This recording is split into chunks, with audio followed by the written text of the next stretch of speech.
தாய் தமிழ் உறவுகளுக்கு வணக்கம்.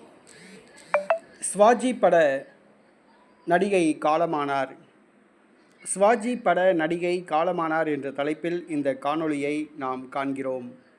1978ஆம் ஆண்டு வெளியான பைலட் பிரேம்நாத் என்ற திரைப்படத்தில் நடிகர் திலகம் சிவாஜி கணேசனுடன் இணைந்து நடித்தவர் இலங்கையைச் சார்ந்த பிரபல திரைப்பட நடிகை மாலினி பொன்சேகா ஆவார்.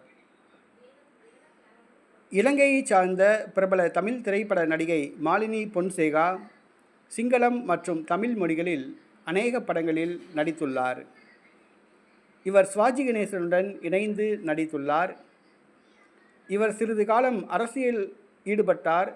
இலங்கை பாராளுமன்ற உறுப்பினராகவும் இருந்தார். உடல் நலக்குறைவினால் தனியார் மருத்துவமனையில் அனுமதிக்கப்பட்டிருந்தார். இன்று காலமானார். அவருடைய வயது 78. பிரபல தமிழ் திரைப்பட நடிகை மாலினி பொன்சேகா காலமானார். அவரது மறைவு தமிழ் மற்றும் சிங்கள மொழி திரைப்பட உலகத்திற்கு மிகப்பெரிய இழப்பு ஆகும்.